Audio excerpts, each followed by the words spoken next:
Clickety click, click, click. Hello, my name is Andrew Morgan Smith, and I wanted to talk to you today about templates and workflow and what to do if maybe your computer isn't the newest, maybe you have a weaker CPU or you don't have as much RAM.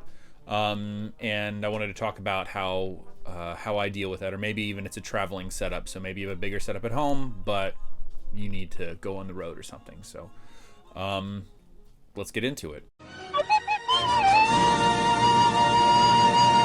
My goal is to talk about what if you have, I'm going to try and limit my CPU usage. I'm going to try and limit how many plugins I'm using, and I'm going to try and limit my sample load to 4 gigs and how I would needing to do that. So first of all, a couple things.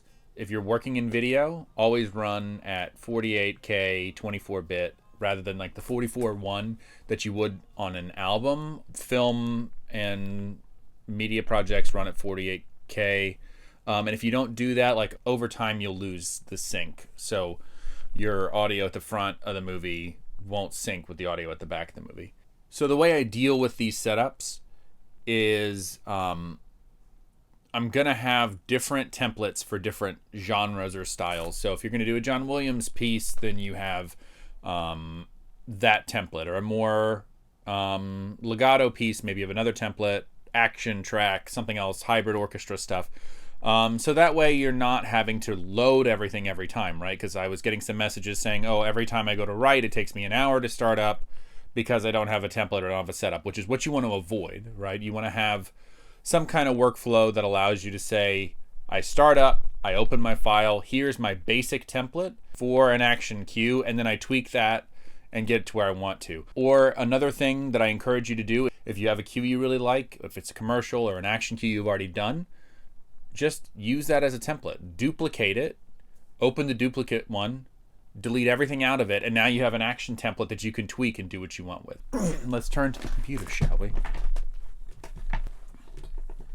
So I'm going to start with a multi-timbral instrument right here. I'm going to start with, I'm going to work in contact, so that's going to be a 16, 16, jeez. Start that one again. I'm going to move over to contact. That's multi-timbral instrument. So that means that I can have up to 16 instruments loaded in this one instance of contact. I'm going to do that now. All right. So there's a lot of different libraries you can use, but the general idea that I like to go with on these kind of things is if you're going to you got to be very smart with your RAM usage. So what I think I want to do is I'm going to open up one of these files or one of these libraries, and I'm going to try and be like very conservative about my RAM usage. This is a new library I just got recently, so I was just curious about it because I wanted to see what would be useful to everybody on here. This is the Nucleus Lite library that I was going to give a shot to. So see what you think. So if I'm going to start with an idea, right, like if I just wanted to do an interesting little track.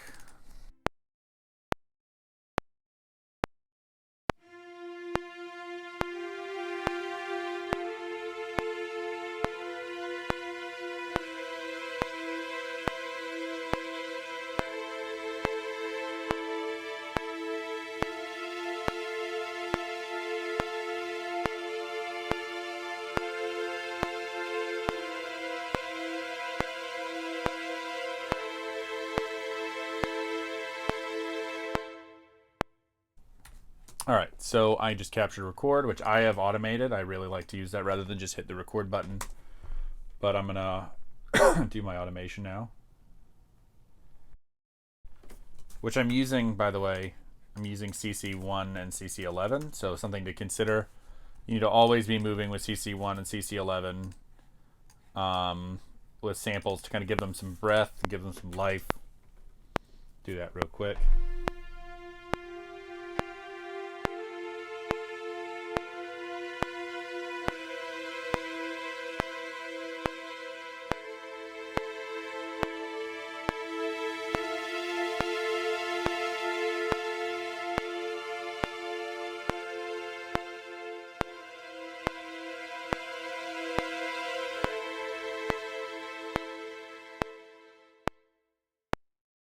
So now we have some CC data. Sounds a little better. Let's look at maybe a low string part real quick.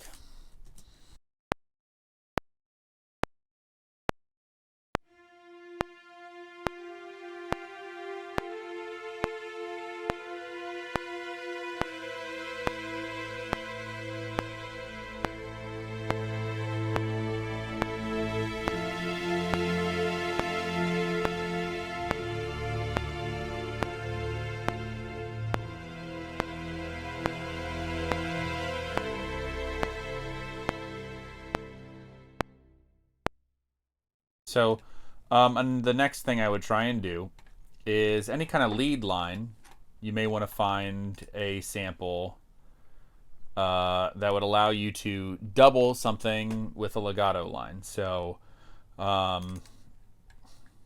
you wonder why all my sessions look jacked up, it's because I have the old Albion.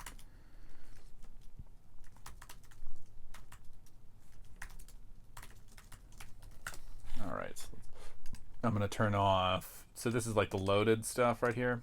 I'm going to turn that off and go to just the octave or just the legato.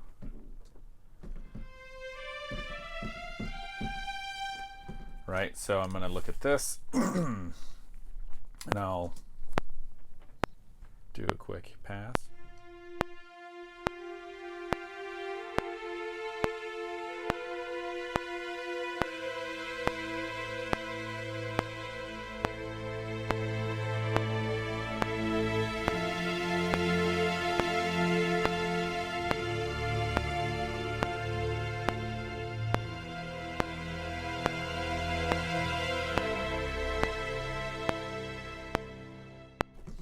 Right, and I mean, if you really wanted to, you could do another pass.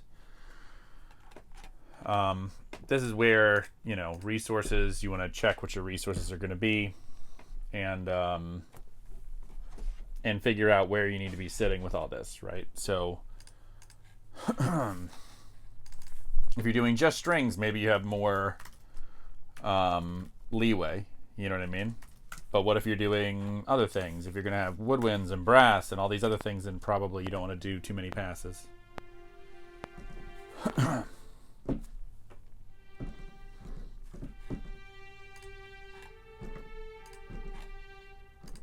see. So if you want to add more movement, you could always do another part that's not actually in there.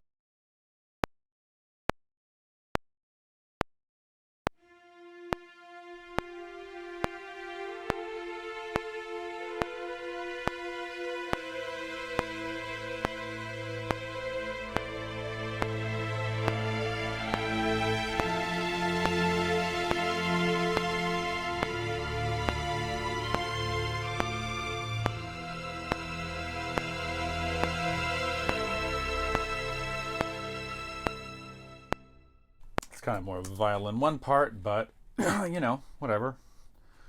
Just kind of messing around. Don't want to spend too much time doing all this. Okay, or don't. You know, so like, let's just say this is, let's take a listen to this for a second, huh?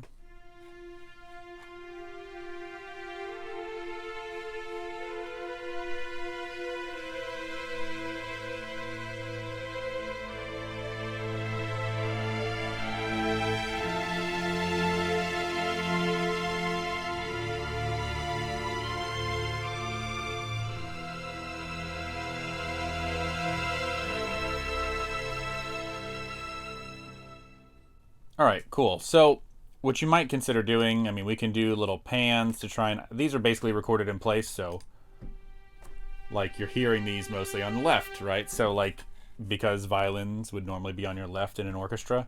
So we can do a little tweak to try and maybe get these to sound a little bit further to the left. We don't need to be too crazy on this. I'm not sure why those are defaulting to the right, but here we are. So anyway, another little trick, if you want to find one, is to overlay a nice like deep bass synth on the very bottom of this, get a nice bottom end on this. But the next thing I want to talk about is conserving processor power and conserving RAM.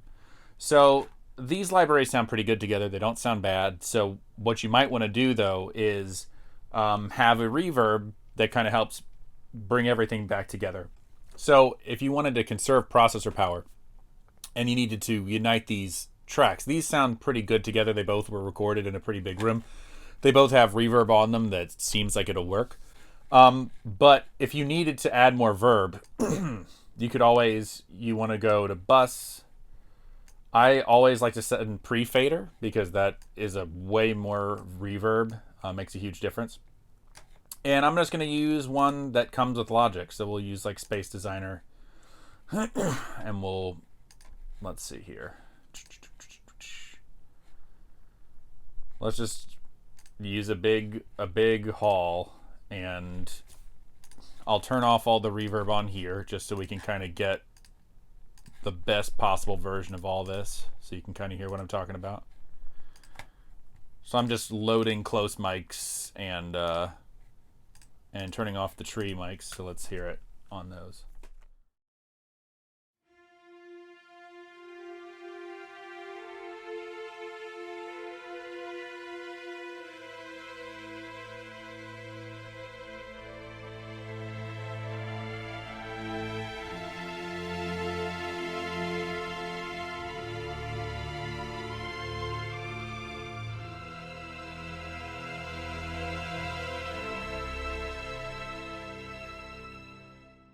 Okay, maybe we don't turn off the close on these.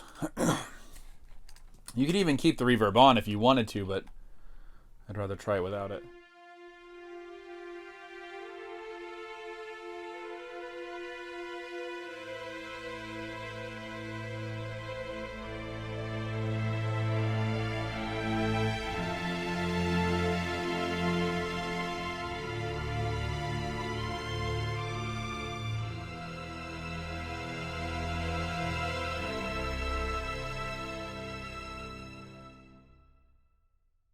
So if that would be my strategy if I'm trying to unite these tracks together, right? Like if I wanted them to sound pretty similar, and you could go pretty crazy and like go A/B them. So it's like, oh, here's the violin line, let me play it, then tweak each setting.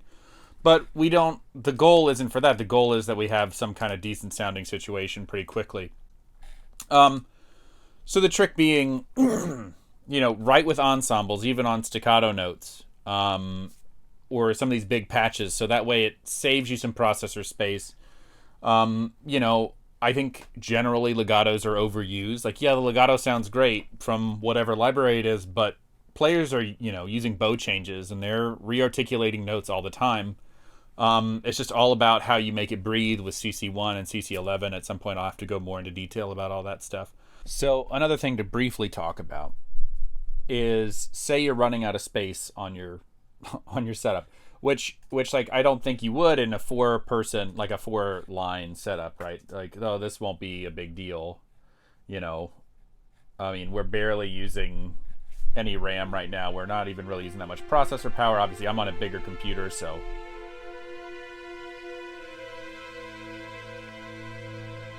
right, like it's not that much. Let's see where we're at in RAM. Yeah, like we're only at 137, megabytes of RAM. So like we're nowhere near having voices drop or cutting out, but let's just say that we were. So the strategy that I like to use for this is I just start bouncing stuff to audio. So for Logic, I'll put it so it's a little bit further out. I'll bounce to audio, whatever I want to consolidate. So let's say, oh, I like how this sounds. I'm going to make sure it's working, right? So I'm going to bounce to new track. I might call this like strings high ensemble, right? New track.